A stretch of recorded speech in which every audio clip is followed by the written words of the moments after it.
Hello, everyone, and welcome to our NextGen Casual program hosted by FSR Magazine and myself, Danny Klein, the editorial director at Food News Media. Before we get into the question at hand, what is NextGen Casual, I wanted to briefly introduce our panelists who will help us explain what this movement actually looks like every day from the trenches.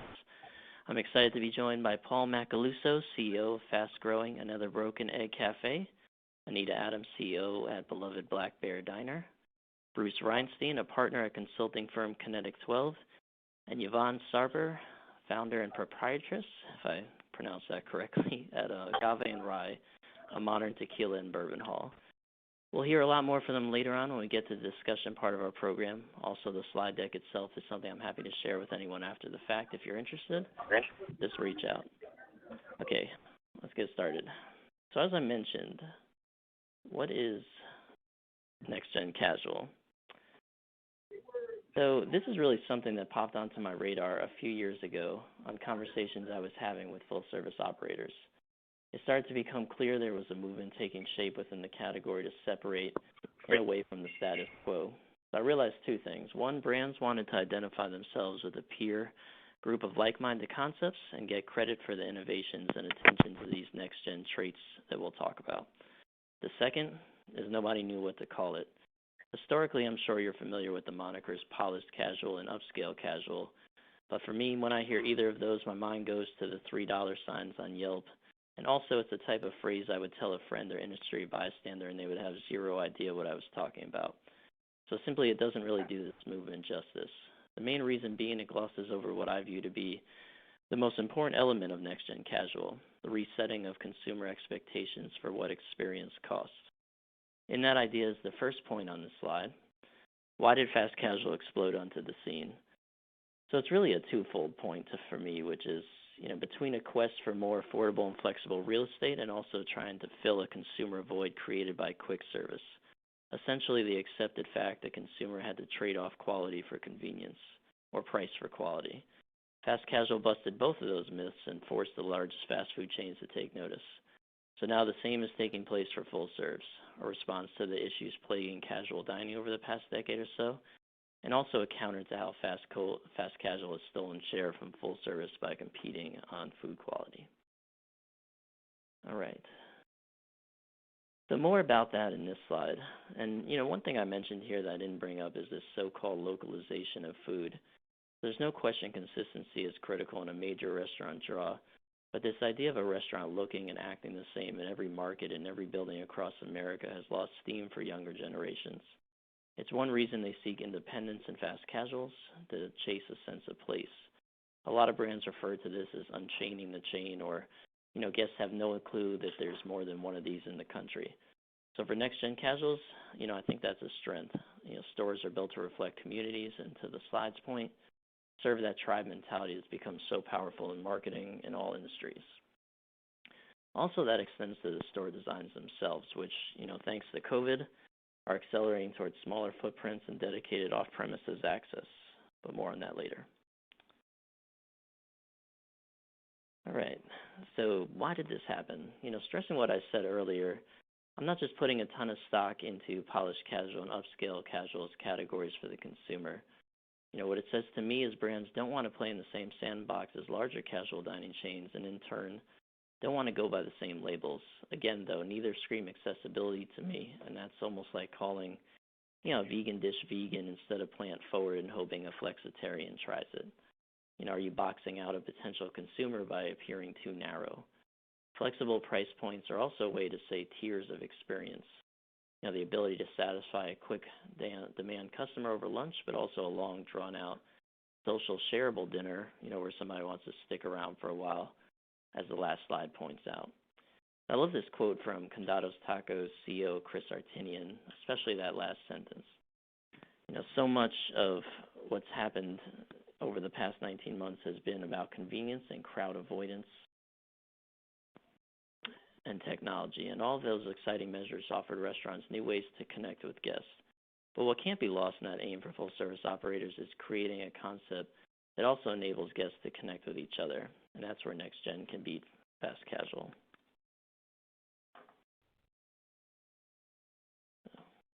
It's actually the Chris the Chris quote is in this slide. I realized when I was saying it that I glossed past it. So anyway, something interesting to keep in mind though with all these average checks that you see on the screen here is just what's going on with inflation. We've all seen the headlines one after another of how much price has gone up. In 1 month for quick service, I believe it was August, it was nearly 7%. So as you look at this, as some fast casual operators pointed out to me recently, their prices are now basically on par with fast food chains. They might not have that entry point value deal, but once you start trading up, the lines are pretty blurry. The question full service brands can ask themselves then is, what experience in food would customers potentially be willing to pay just a little more for?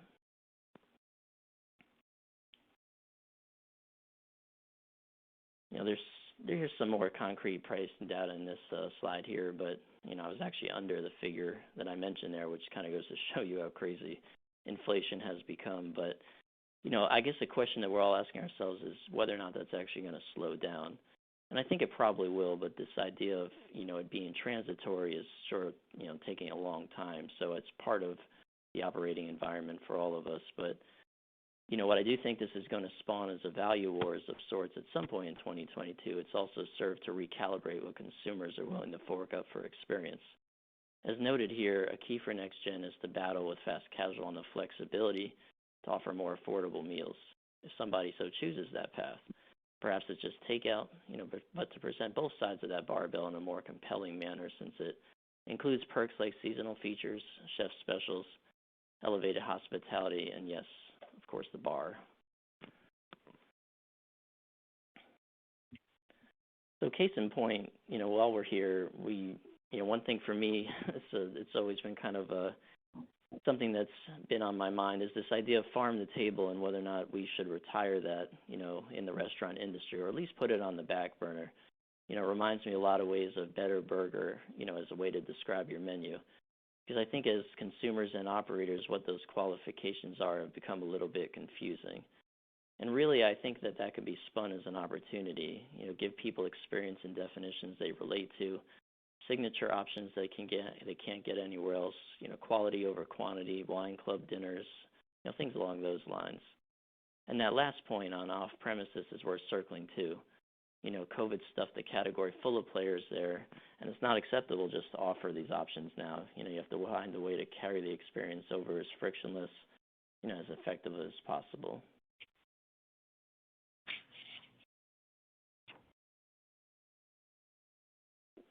So you can see here there's a lot on the off-premises, and we'll talk to another broken egg about them later, but rewards and loyalty are not just quick service things anymore, as we'll also get into. But one of the there's some quotes in here I think that are important. Just you look at Christine Barone from True Food Kitchen and talking about the purpose-driven mindset, and how that's also become critical for the consumer. And Ricky of Eggs Up Grill here talks a lot about this idea of how do we beat quick service, in the fast casual space now. You're often talking about giving up something when you don't have servers in your restaurant, but it's really the next-gen brands, I think, that can make that clear to the guest and really set that up as being a strength for the full-service operator. And one of the most important distinctions is that the next-gen category is ready to grow. A few examples on this slide, including another broken egg, is, while casual dining was over-leveraged in the early 2010s, leading to its scale back and fast casual going in the other direction, there's plenty of white space for next-gen brands. Many are only beginning to scratch the surface, really. Also to highlight, one thing that traditionally made it challenging for casual dining to grow was the store and square footage parameters. They almost needed other casual brands to close to open other ones. NextGen, again, feels similar to fast casual here, being more flexible and not playing by the rules. With that said, casual giants have come this direction of late too. It's a hallmark of this whole next-gen conversation. The fact everybody is taking notice. It's why fast food leaders started moving away from some of their old classic designs and footprints. They wanted to stop losing ground to chains like Shake Shack and others who, rattled the category's preconceived notion of what a restaurant was supposed to look like. And here, we're obviously talking about the labor side of things, which is on all of our minds, but, ghost kitchens, virtual brands, all of these outlets really pave the way for a diverse future, for those who are really ready to capitalize on it. And so now we'll move on to our panelists. As we're talking, I'll slide through some charts that Bruce was kind enough to run for our report on what the NextGen operator wants and needs. But I'll start with you, Paul. When we chatted a while back, one of the exciting things that came up was how technology has really changed the business and allowed you to compete on a different level than before, especially when it comes to personalization. So, walk us through why that's a no turning back reality of the future of full service dining. Thanks, Danny. It's great to be here today. Yes, it's been transformational for our brand, and we stepped into off-premise, into technology that we really hadn't invested in because we had to. It was a necessity when the dining room shut down, and we saw that customers really wanted our food and access to our food, and wanted to support us through the pandemic, and were able to reopen. And then as we got back to like 25% capacity, we saw that between our patios and our alcohol business and the off-premise business that, we were actually starting to comp positive again, even though we were still not able to, sit in all of our restaurants. So really encouraged us to continue to invest in technology. We're now in the midst of a rollout on our point of sale system. So that's for an open API for the integration of all of these third-party delivery companies and our own online ordering portal. We've now moved into EasyCater as well to grow the off-premise business from that side.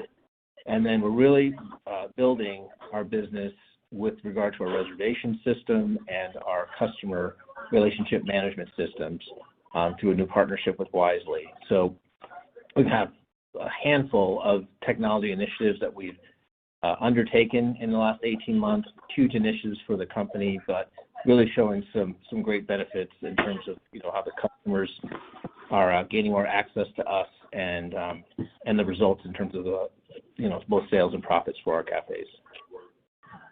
Right, and Yvonne, I was just kind of curious. You have a brand that the decor, and the vibe of the restaurant is just so unique and specific. And then during the past year, of course, you've had to do a lot of off-premise and keep people engaged. I mean, how's that, what has that experience been like, just marrying the two, and as you welcome customers back, having both sides of the business? And I mean, just how is that a part of the future of what you all are doing just to keep that personality going even as you grow? Yeah, that's a great question, and thanks for having us as well. We like to call it the three pillars of Epic. We have Epic Hospitality, Epic Food and Drink, and Epic Atmosphere. And it definitely is something we found that, we were fortunate enough to stay positive through the pandemic. And the feedback that we got from our guests is the experience. They want to be transported into something that's not the norm, and we're able to provide that through our brand. And specifically to your question, is things that we're looking and we've been working hard at is putting that into our packaging so that when we are having the delivery third-party options, you still get the essence of our brand when you're opening our food. So it's definitely at the top of the top three things that we focus on is the atmosphere. Right, and I think, talking about atmosphere, Anita, just to kind of build on that, I know that Black Bear Diner is, very known for, of course, the bears themselves and just the vibe of the restaurant. But, in this next-gen category, as you're, growing across the country and entering new markets, I mean, how do you honor that sort of local feel to make sure that customers feel like this is their neighborhood restaurant, and it's not, perhaps a giant chain, and whatever that might be associated with? But how do you look at the building of the units and the designs and the operators themselves who, are local, and that being a differentiator for you? Yeah, and I think that really goes to the essence of Black Bear, Danny, some of the points you made earlier in the presentation. But it just, this brand grew at a very community, way with our franchise partners. And, we're largely a conversion-based brand, so it's hard to find two Black Bear Diners that look similar. And I think for that, right, we've introduced that local element, within our cabin themed diner, and it just resonates. So we very much, this whole notion of not being chain like, it resonates with us, and we really try to convey that, with our guests. And I think it, even goes to our team members. And, we pride ourselves on hospitality and authenticity. And so we talk a lot about the relationships with our guests and connecting and, and just encouraging our team members to be who they are, towards those relationships. So it's mattered to Black Bear for a long time, and it continues to matter a lot to guests across the segment. Yeah, I mean, do you often hear from customers that they don't realize that there are multiple of these? And these can go to anybody in the room, in terms of there are definitely strengths to being a chain, which are, but from the consumer's perspective, I mean, do they often think that this is their local, Black Bear and so forth?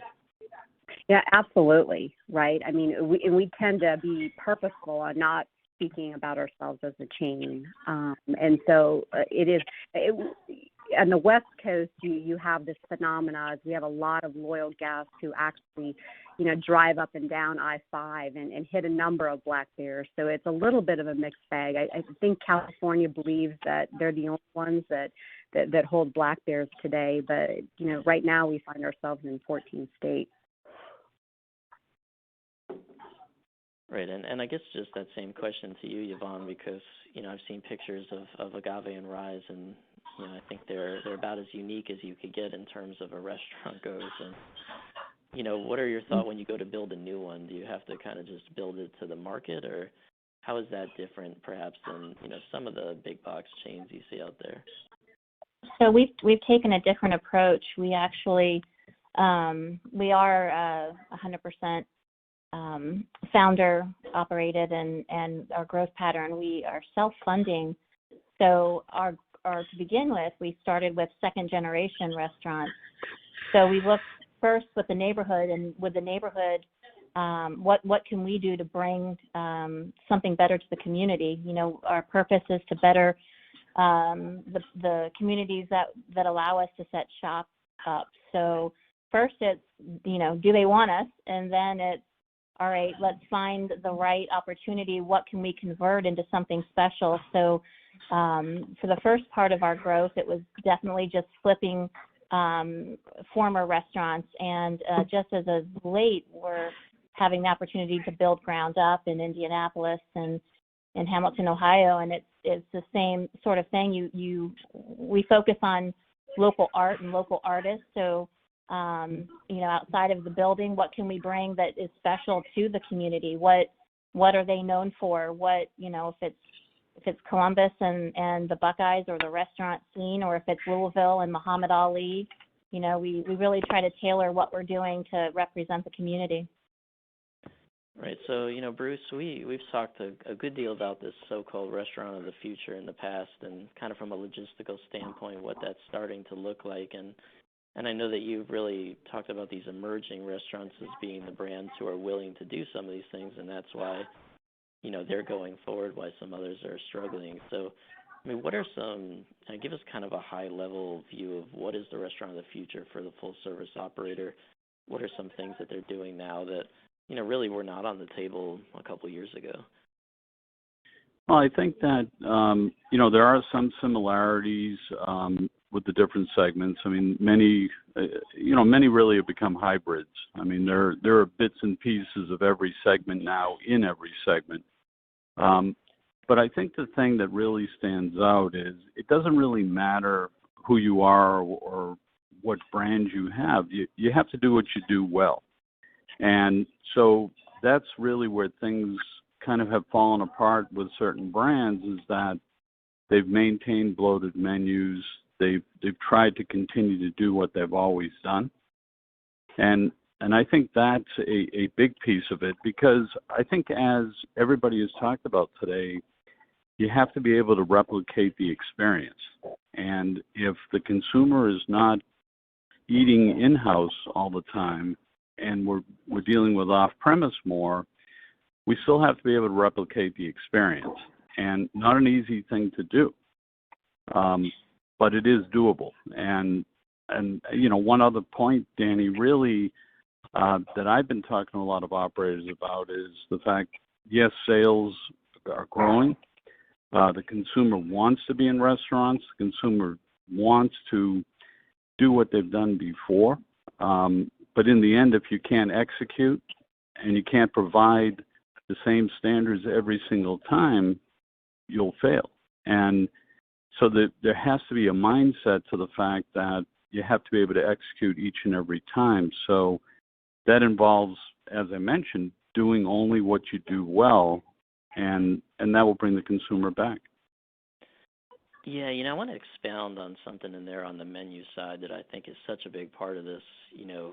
There was definitely a stretch there where, as you mentioned, menus were far too bloated in full service, and it was causing this, we call it that all things to all people, mindset, and trying to get millennials to come to restaurants that they weren't interested in, and it ended up causing a lot of, friction in that process. And now you've seen brands like Chili's cut 40% of their menu and try to go back to being, what they're good at, or Applebee's with the value. And to me, that's a reflection really of this next-gen category, because this is what these full-service operators do so well, which is be who they are and do it better than, everybody else. And, I think this is an interesting point for you, Paul, having come over from the quick service world, and, you're playing in a full-service category that's very specific, in the breakfast brunch world. And, I mean, how important is that identity, to consumers who want to come for that experience, want to come for the alcohol and the beverages, to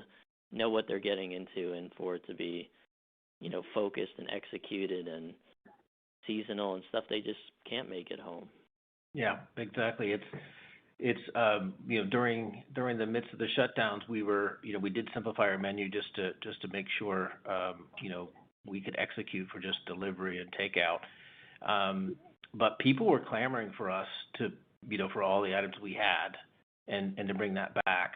And so we didn't end up deleting anything through that process, but we've done a natural kind of menu optimization process every few years. We did complete that last year. And as we've seen, as you mentioned, our alcohol business growing, really leaning into it, as Bruce mentioned, just lean into your strengths, continue to leverage your strengths. We actually went through an optimization of our beverage menu and our alcohol menu, and brought in some more premium brands and invested in our alcohol business even more. So the changes we're making with our menu are more to lean into the things that we're known for, which is really indulgence. It's part of our brand purpose. It ties into the brunch experience, and it ties into how we see ourselves as different than our main competitors in this space. So we're really leaning into it. I think we have a picture, even on the first slide, of like our lobster Benedict. I mean, things that you can't make at home. People got sick of making their own, eggs and bacon at home, and they're not going to, most likely not going to make a lobster Benedict. So those are the things that we're really embracing. Yeah, so I'll kind of open this up on this inflation topic and what you all are doing to, because to me, I think this is something, it's a very muddy topic, especially for quick service. But on the full service side, you really end up asking yourselves, can I deliver an experience that's now worth the extra money that people are spending to dine out? So I'm just kind of open to the floor. What are you all seeing there, and what are some ways that you're combating that? I mean, are you stressing service even more, despite the staffing challenges, and just making sure that the food and the value that you offer really fits, as best it can with the environment that we're all in?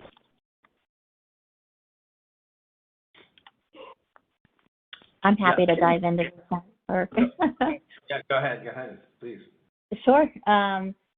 So I think what's important for our story anyway is what we found in the past year and a half. We spent so much time, which is imperative, on systems and protocols, and obviously menu development and whatnot, and that got us from there to where we were. And what's really propelled us more than anything was the embracing our core values, and our team buying into what we are. And what's happened is this tremendous culture shift in our team actually wants to be there. They want to work with us.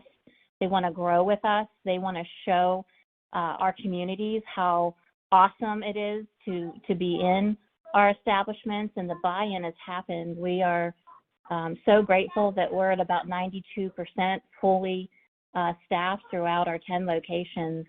And typically, when we do have a shortage, it's simply because we've not done our due diligence on making sure we get enough resumes answered to. But I think more than anything, for our team anyway, as outside of our wonderful food and drink, the reason that our guests are coming back is moreover because of who's inside the building and who works for us, and that's our family, our team members, and they've definitely been the biggest reason for our growth. Right. Yeah. I think that is part of this NextGen too, is having more care for the employees and having a brand that people align with, and that it's purpose driven, that you're doing charity work, that people walk into a restaurant that they themselves would eat, and how important that is. And if anyone wants to comment just on how you really make that come to life, that you have a brand that, when people are applying, they say, okay, these are like-minded, concepts, and these are restaurants that, belong to me, as a person, and not so much to a generation perhaps before them. I think one of the points I was just going to mention, all of the brands that are on today, these brands are playing offense, and a lot of the casual dining concepts are still playing defense. They're so focused on the problems that they haven't really flipped to, I know what I have, but I have to figure out solutions. And so I have to do more with less. I may have some supply chain problems, but I'm going to figure it out. I'm going to do some things. And then as you referred to inflation, I mean, one of the biggest things that, when I'm talking to the operators, they bring up the quote sacred cows, and how, menus really got bloated because, operators were playing defense. Somebody opened next door and had a product that was a big seller, so they added it to their menu. But being able to eliminate sacred cows that are high food cost and items that actually end up at the dishwasher as opposed to into the consumer's mouth that are expensive. The companies that are on the offense are eliminating some of those sacred cows, and it's reducing their costs, and it's actually driving revenue. So I just wanted to mention that, but I look at all the concepts on this panel as they're on the offense, and that's great. Yeah, I think there's a notion too, right? Like you were saying, just chasing the new shiny thing. What we talk a lot about at Black Bear is actually just protecting what we've stood for 25 years and what the guest has given us credit for and come to love us. And so though we're all challenged on the supply chain side, we've talked a lot about, now's the time to also protect what you stand for and what you're known for. And to some degree, you just have to ride it. And I know we're making a lot of things in our kitchens, and it would be easy to say, let's start just in the bag, and we're really resisting doing that. And the notion that this is temporary, and we want to stay true to who we are. Right. Yeah, and let's talk a little bit about what's happening with the consumer now too. And Yvonne, I know I've heard a lot of stories kind of about how the consumer now, when they do go out to eat inside restaurants, they're ordering a lot more alcohol, which is a nice thing, right? And so, the celebratory occasion has become a much more, consistent thing. It's, you don't just get a drink on your birthday now if you're going to a restaurant. So, I mean, how important is that to you all to, stand out from other quick serves, from other full serves, from, this fact that you can offer, very unique, drink and, food menus to go with one another that does provide an experience that, really is the hallmark, of this category? Sure. So for us, we've got margaritas and tequila. So, those magic words don't hurt.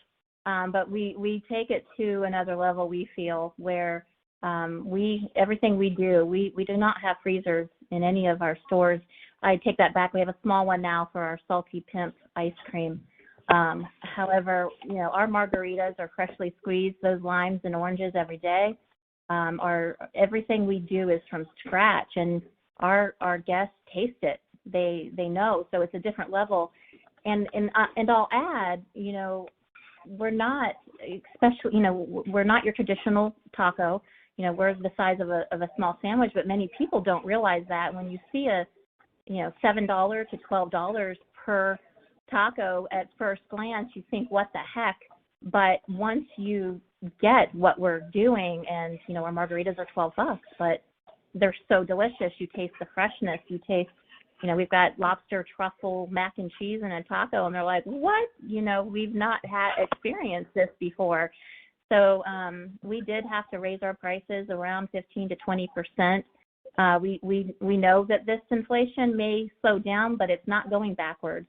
And for us to be responsible to our family members, we did have to make that price hike, and we're fortunate to say, after about 30 days, we've really not gotten much resistance from it, because our guests do first understand what's happening in the economy, I think, and secondarily, they taste the value in what we're doing, because we take quality so seriously. Right. Yeah, and I think that's a next gen thing. Is this, what is the definition of value, and how you can present that to people as something other than just price, and them understand that.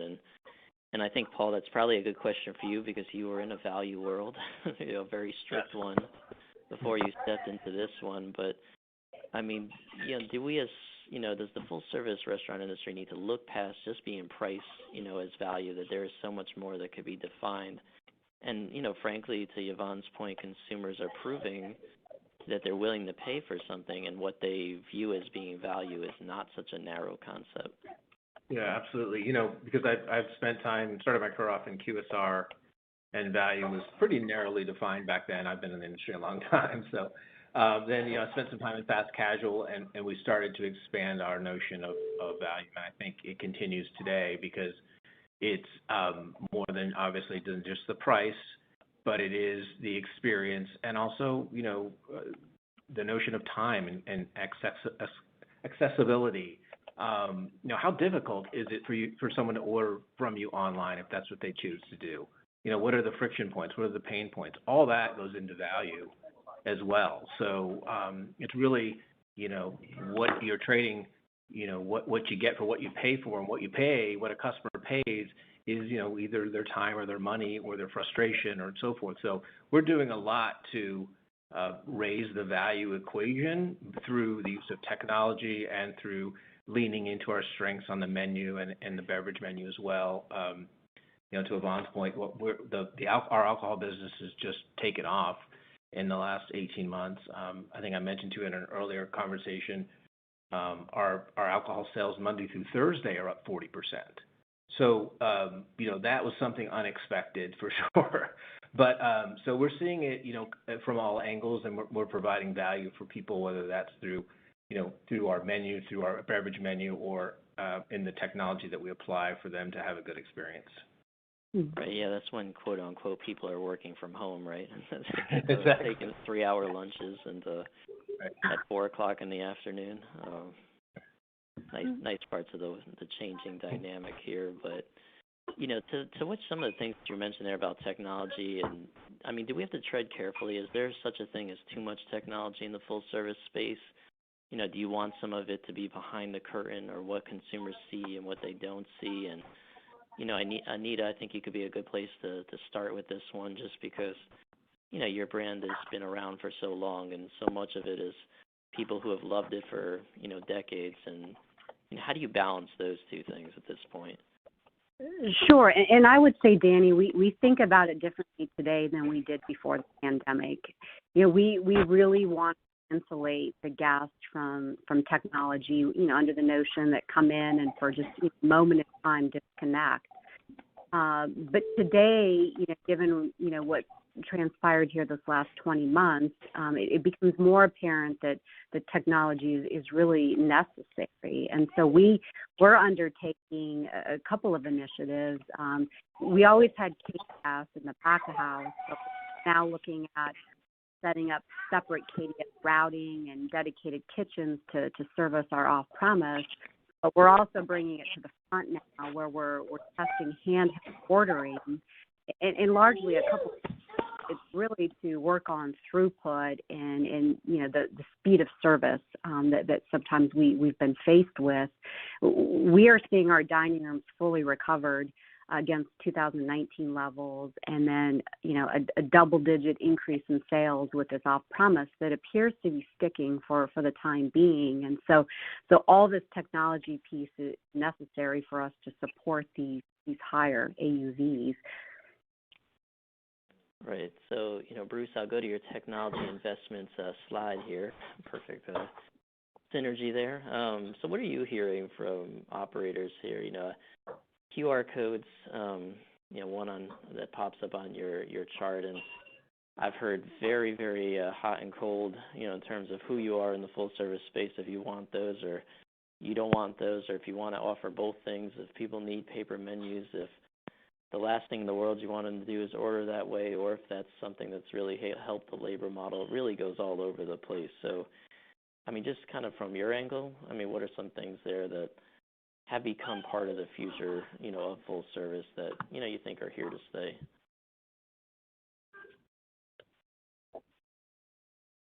I've got quite a few things I would love to talk about. If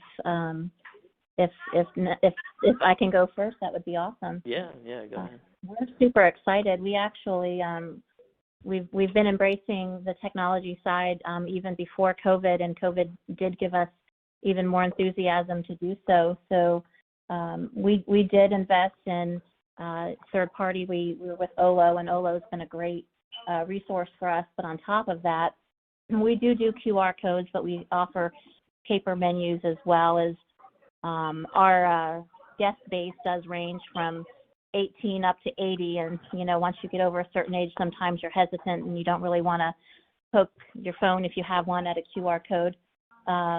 But we've partnered up with Ovation, which is instant feedback for us. That's on it's a QR code that they can just pull in, and if something is not right real time, they let us know, and we can make sure that our leadership are doing those table touches to get feedback real time. And we've got win back ways if something isn't right. That same QR code goes in all of our third party delivery bags. So it kind of gets them, if there is something right, first of all, they tell us, and if there's something wrong, they're going to reach out to us first before they go to social media, which is great. And then moving on from there, we've gone to technology for a lot of our training and learning programs. One Huddle's been great for us with that, and it turns learning into a game on your phone for your team members. And then TrekStar is another one that we just signed up with, and that's great just for team member performance. We can track, their growth, and if they're on pace for bonuses or feedback and all of that kind of stuff. So it's been detrimental in how we've been able to, I think, retain our team and give better service to our guests that come in. Yeah, it's interesting just listening to you kind of talk about all those things and how many things you have to think about now as a restaurant executive in terms of technology and the way that guests respond to you. And we're well past that comment card stage of things. Yes. Yeah. Which I think. But I think Yvonne's comments are spot on, right? It's technology across functions, right? It's not just guests. It's critically important as it relates to the team, and so these are just investments that I think companies really have to take a look at. Right. Yeah, and it really does start with the consumer and what they want, and I think that behaviors have changed so much, but they have to be given the choices, and and that's why really listening to the customer is so important right now. It's difficult for the operator to make decisions for them, which is kind of what used to happen. There was a menu, and they used to come, and I think now there's much more engagement between the two. And I think, Anita, as you said, I think the whole engagement with team members is just crucial now. They need to feel a part of the decisions. They need to be engaged on so many aspects of it. But if they don't feel a part of what's happening, then they're going to go somewhere else. No, I think that's it, and I think it even goes a step further. Is just we've been spending a lot of time talking about this. We need to be a better employer, and I frankly think across the industry, the restaurant space just needs to be better. And so it's not just compensation. That's a big piece of it, but it's engaging those folks. They feel like they're a part of the story. It's addressing work-life balance, all of those components, and I think it's all good, right? And when you've got a unique brand and a unique story, you want your team to feel like they're a part of that. Absolutely. Yeah, and what I had characterized that a lot as hiring special people versus specialized people now. I mean, if you have good people, they're just good people, and they'll be able to multitask, and they'll buy into a great culture. If you're specialized in a difficult labor market, you can only get so much out of that person, and they're hard to find. Right. So, yep. Yeah. Absolutely. Yeah, I echo everything that you both are saying, and part of our and starting in 2020 moving, we've added health care, and we pay 75% of that for our leadership. We're launching 401k January 1st. We've got PTO and health and wellness programs. And one of the biggest changes that we're making is, we believe words matter. And, we don't have managers, we have leaders, and their number one responsibility as leaders is to develop and coach and mentor our team. They're our family. And our job, our first job before anything else, is to better their lives. And so our focus is on what can we do to better our team members' lives. And we all say, they want to feel a part of what we're doing, and that's what's so awesome is they're the reason we're doing what we're doing, and they are a part of it, and they are making a difference in this industry. Just to see the growth in our team members. With all of the tools that they have, we're so excited for what they're going to be able to contribute to the communities as we grow. It's just one of the most rewarding things as an entrepreneur and as a restaurateur to see the growth within our own team.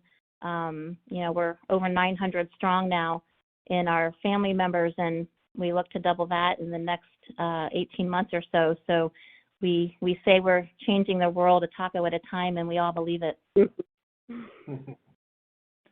So it almost feels like, this last 20 months, it's highlighted the need that restaurants really play in all of our lives. It's so much more than about just feeding the stomach.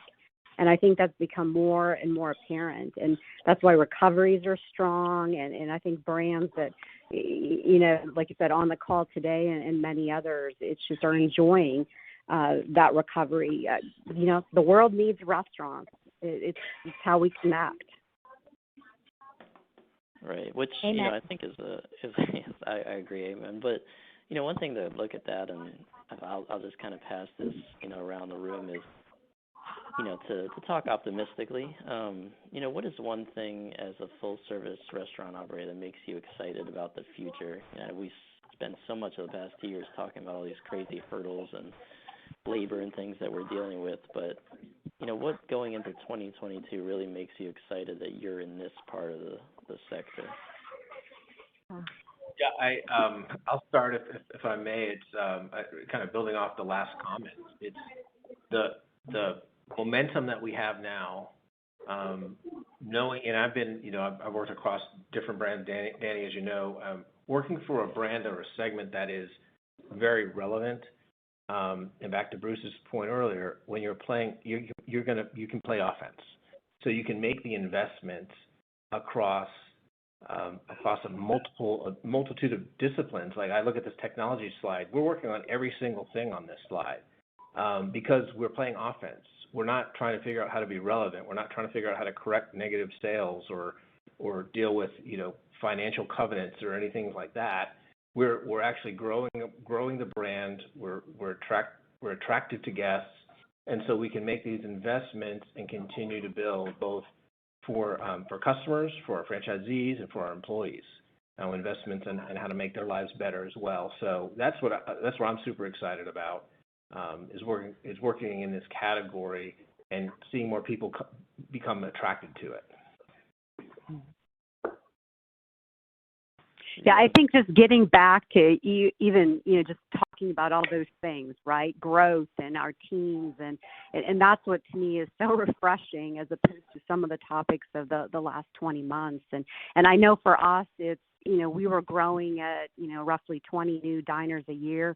We'll be back to that clip next year, and we have a lot of enthusiasm coming out of our franchise group, and frankly even some new folks we're talking to. So it's exciting to see, and really getting back to just restaurant 101 discussions.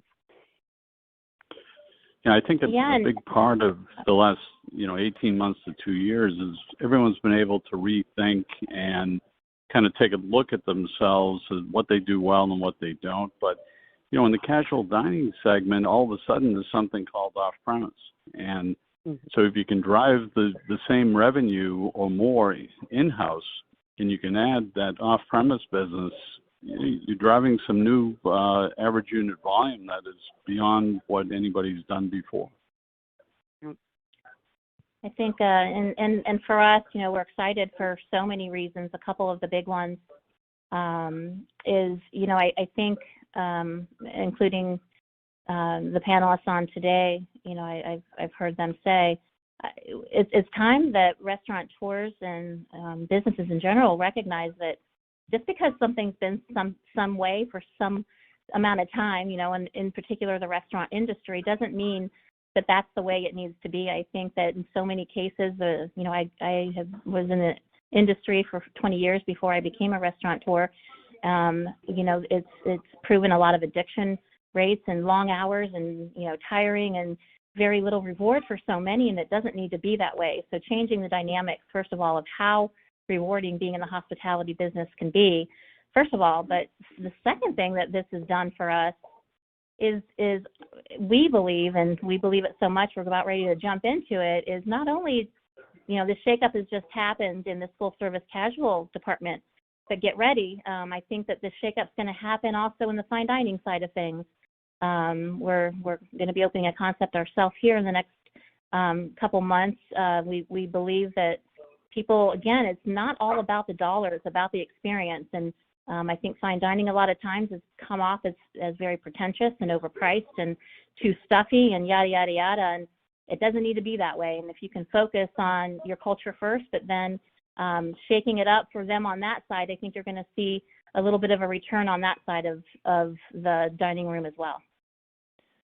Right, and just from someone who writes about the industry, for me, I think the accessibility and the connected nature of restaurants to consumers now has never been stronger, and that excites me as someone who writes about it, because I think that, and this is maybe most true in quick service, but maybe not, is this: I think consumers are now getting the things that they've been asking for years from restaurants, and that I think will end up being something that they're willing to pay more for, and that's an exciting thing, in my opinion. I think to Absolutely. the point of the fine dining space, that was probably always a demand, but whether or not people understood how to access it, that was a little bit confusing before. But so many of these channels have now opened up. The marketing has become so much better and more focused, and I think now the consumer and the restaurant are closer than they've been, and that's a fun thing to write about. So on that positive note, thank you everyone so much for joining me, and we look forward to continuing to talk about this category and to talk to all of you, and thank you so much for your time and insight, and best of luck in 2022. I'm sure it'll be an exciting time, and we'll continue to hear from you. It's been a Thank you, pleasure. Danny. Thank you. Yes, thanks, thank you. Danny. Mhm.